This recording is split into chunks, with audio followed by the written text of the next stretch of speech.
Oi pessoal, estamos de volta com a voz que te acompanha todos os dias aqui na nossa estação. Muito obrigado a você que está no carro, você que nos acompanha pela internet, você que está aí agora indo para o trabalho. Seja bem-vindo, seja bem-vinda.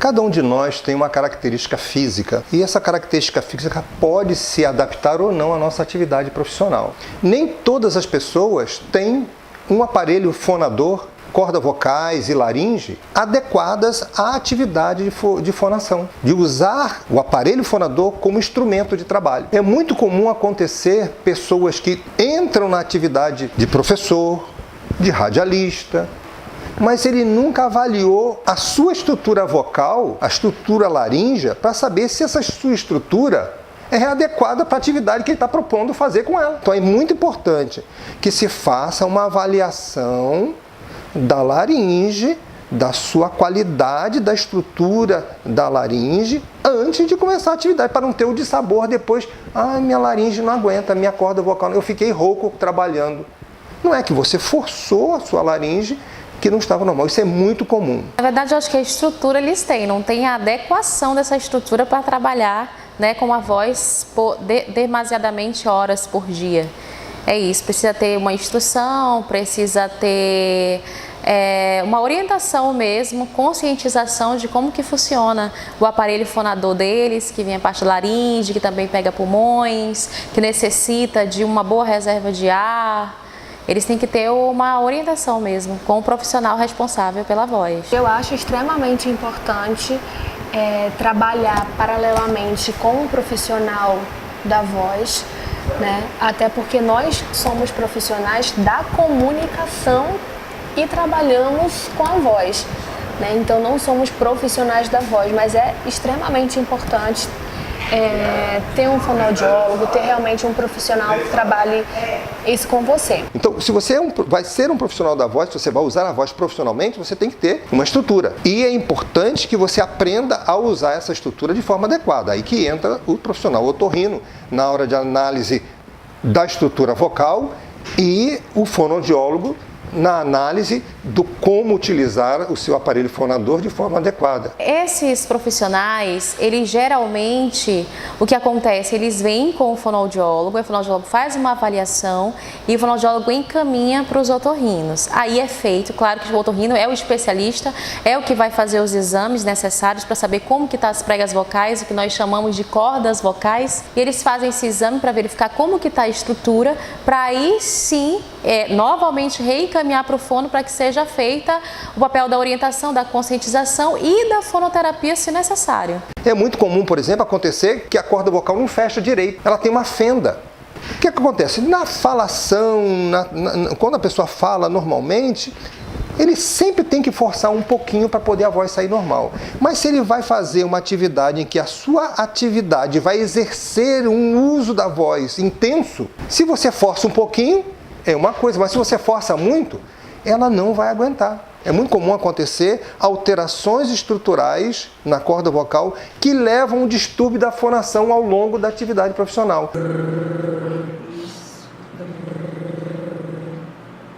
Já são 61 anos de idade, com a mesma voz, amo cantar. O fato de eu trabalhar na rádio e ser mestre de cerimônia é o que eu sempre falo. É você cuidar da sua voz e lembrar sempre que voz não é quantidade, é qualidade. Quando você mantém uma qualidade na sua voz, você pode falar N vezes ao dia e você não vai sentir. Não posso, porque é pior. Vai causar mais problemas ainda as cordas vocais. Eu acho que vocês já prestaram atenção, nós não fazemos a impostação da voz. A nossa voz é natural, flui naturalmente. E isso talvez ajude a manter a voz por tanto tempo. O radialista geralmente ele impõe, ele faz uma impostação de voz, né? Então ele acaba o quê? Fazendo o registro vocal inadequado. Se ele não tem orientação de como fazer isso corretamente, claramente ele vai forçar mais a musculatura, e tensão de musculatura, tensão de músculos causa disfonia, causa rouquidão. Se você vai usar a voz profissionalmente, você deve fazer o uso da sua voz de maneira consciente. Se você começa a gritar e a falar alto demais, você está forçando a voz. Porque a nossa voz foi feita para a gente conversar, não foi feita para ficar gritando. Quando você grita, você dá um esforço violento na sua corda vocal. Eu acho que gritar é a primeira coisa que quem vive da voz não deve fazer nunca. Eu, por exemplo, se eu gritar, minha voz acabou.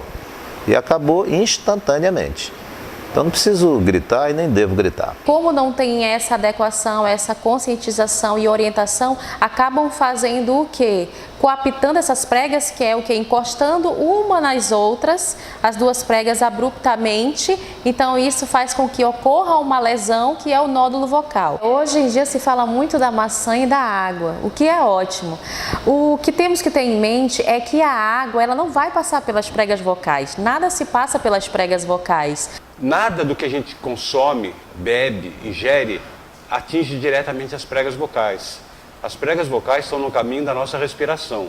Então elas estão entre a nossa boca, nosso nariz e o pulmão. Qualquer gotícula de coisa que passar nessa região, eu vou causar um problema sério. Vai ter o reflexo de tosse, que é a tendência do meu organismo expulsar aquele corpo estranho que entrou no caminho errado. O pescoço tem dois caminhos. A garganta tem dois caminhos. Um passa alimento e água, e o outro passa ar. E tem uma tampinha que abre e fecha para deixar passar ar e não deixar entrar alimento na laringe. O fato de tomar água é que você precisa hidratar o seu corpo. E quando você hidrata o seu corpo, automaticamente você vai hidratar a estrutura da laringe. E isso vai com que faça uma hidratação nas bordas das pregas vocais. É diferente. Não se passa, mas é necessário. Nós precisamos de água no dia a dia para não ressecar todas as estruturas. A questão da maçã é a seguinte, são duas. A primeira é um alimento saudável e ele faz bem para o estado geral do corpo. E se o corpo está bom de uma certa forma, a minha voz vai repercutir esse bem-estar que eu estou sentindo fisicamente. Tá? Outra coisa é que ele tem um poder de adstringência. O que é isso? É muito técnico. Mas a saliva tem a tendência de ficar um pouco mais fina. Tá? E essa saliva fina é o muco que vai revestir as pregas vocais durante toda a nossa vida. Tá? Esse muco ele tem que existir, porque é um tecido tão fino que se secar e ele grudar no outro é como se você colasse com um super bonder e na hora de puxar saísse um pedaço da pele. Tá? Ela é legal também porque como a maçã ela obriga a gente a mastigar bastante, eu estou trabalhando a musculatura da minha face e isso está contribuindo. A maçã é maravilhosa, é adstringente. Ela vai limpar o quê? Aqueles restos faríngeos, vai limpar algum resto que tem na cavidade oral. E também só o fato de você morder a maçã já trabalha a articulação. Se você articula bem, esse som vai sair com a projeção melhor. A fala, a linguagem, a voz, elas sempre caminham junto. Não pode esquecer que o seu organismo precisa estar o quê? Hidratado, precisa estar adequado a isso, precisa estar conscientizado de como você pode projetar essa voz. O que traz o benefício para o locutor de voz é um bom aquecimento vocal, tá? Principalmente de manhã. É o horário que eu estou acordando, estou relaxado, não conversei a noite toda, eu estou com a minha estrutura toda relaxada, o extrato vocal todo tranquilo. E aí eu faço aquecimento vocal. E na hora de apresentar o meu jornal, eu vou estar com melhores condições de falar palavras que não sairão distorcidas na hora da minha narração. Outras pessoas dizem, olha, eu também, quando eu acordo, eu faço aqueles exercícios trava-língua. Se o fonoaudiólogo disser que isso ajuda, então faça, porque o especialista disse isso. Você faz, Patrick? Não, sinceramente não. Mas eu entendo que quem se sente bem fazendo, poxa, faça. Sobre as técnicas colocadas pelos fonoaudiólogos, pelos profissionais para a pessoa fazer, eu concordo que devem ser seguidas. E verificar como é que está a questão da respiração, porque a respiração é o essencial, o ar é que é a energia da voz, é a energia do som. A respiração a gente pensa que não, mas isso faz muita diferença em um texto, principalmente quando o texto é corrido, quando o texto é longo, a pessoa não sabe o momento da pausa, né? Então, assim, sempre que eu posso, eu pratico sim os exercícios de dicção, de pronúncia, de interpretação. É claro que eu tenho muito que aprender ainda, né? Mas sempre que eu posso, eu faço. Eu sempre converso com o Eduardo, olha, vamos dar uma segurada, dar uma leitura, arrastar bem a leitura, para que a gente tenha uma boa dicção. Se ler notícia, tem que se fazer acreditar pelo ouvinte, né? Tem que se fazer acreditar pelo ouvinte. O ouvinte tem que acreditar naquilo que você está falando. Não adianta você chegar no estúdio e ler por ler.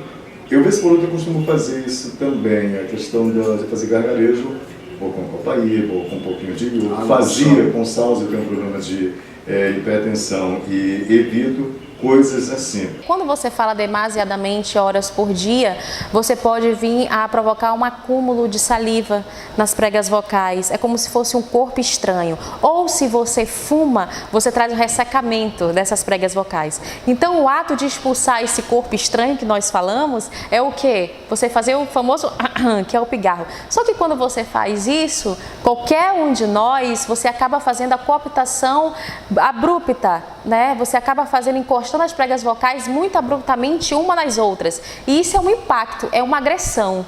Porque para a voz e para a fala, as pregas vocais ela ocorrem como se fosse uma bandeira numa água. Faz uma encosta, volta, uma coisa muito harmoniosa, muito bonita. Quando você faz o pigarro para tirar o corpo estranho, você toca uma nas outras fortemente, bate mesmo. Então o que é legal para a gente evitar ter pigarro? Leites achocolatados, refrigerantes, café, tá? O fumo. Eu fumei até uns 25 anos, eu acho. E daí parei por problemas profissionais. Eu vi que estava me prejudicando. Mas para vocês verem o quanto o cigarro é prejudicial, ainda hoje eu tenho sequelas, ainda hoje eu tenho problemas, eu tenho pigarro. Evite cigarro, não fume, por favor. Esqueça o cigarro. Cigarro não é amigo de radialista. Porque no futuro você pode descobrir um problema muito sério, ou na tireoide, ou nas cordas vocais, ou na laringe, ou na glote, enfim, nessa região toda aqui. Bom, com relação à voz, eu confesso a vocês que até sou meio relapso com relação a isso. Não tenho grandes cuidados não e vou ao médico de 3 em 3 anos só. Acho que tem cuidado só para não dar uma extrapolada, né? Entendeu? Sempre avaliando. É lógico, se a gente faz preventivos, exames sempre, periódicos, se alguma coisa estiver acontecendo ou começando, é lógico que você vai interromper isso daí muito mais facilmente que se você descobrir isso tardiamente.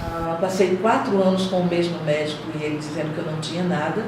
E quando eu descobri foi só para operar, porque era um câncer maligno na tireoide e eu ainda passei 5 dias no SECOM fazendo tratamento, fiz quimiobranda, fiz iodo, fiz não sei mais o que, enfim, ficaram sequelas, mas eu estou lidando bem com isso, graças a Deus, não afetou nada nas minhas cordas vocais. Os profissionais da voz seriam bons exames periódicos de 6 em 6 meses, mas se não dá uma vez no ano, eu acho que o ideal para eles que ficam na correria do dia a dia, fazer toda a parte de exames com o especialista otorrino e, se necessário, passar com fono, ou sempre faz o exame e passa com fono para pegar novas técnicas, né? Adquirir novas técnicas, novas conscientização. Os fonoaudiólogos, eles indicam algumas técnicas e é importante que seja seguido isso porque eles estudaram isso, eles são profissionais do aparelho que a gente usa para se comunicar. Como profissional, eu não cuido, eu não tenho essa preocupação com a minha voz. Se o profissional da voz está sentindo que a sua qualidade vocal não está adequada, houve alguma alteração, não demore a procurar o profissional. Porque um pequeno problema é muito mais fácil de resolver do que um grande problema. Então você que vai trabalhar, seja com rádio, com televisão, com jornalismo, com alguma coisa que vá precisar utilizar a sua voz, trate-a bem. E não é só a voz não, tá? Trate também o seu corpo, descanse bem, que isso é fundamental para quem trabalha com rádio, com televisão, com jornalismo, isso é bem interessante. Você dormir bem, você ter uma postura adequada na hora que você for executar o seu trabalho. Eu quero agradecer a todos que ficaram conosco, muito obrigado a todos pela companhia, pelo carinho. Amanhã temos outro encontro marcado aqui na nossa estação. Lembre-se, aqui a sua voz é muito importante. Muito obrigado, até amanhã.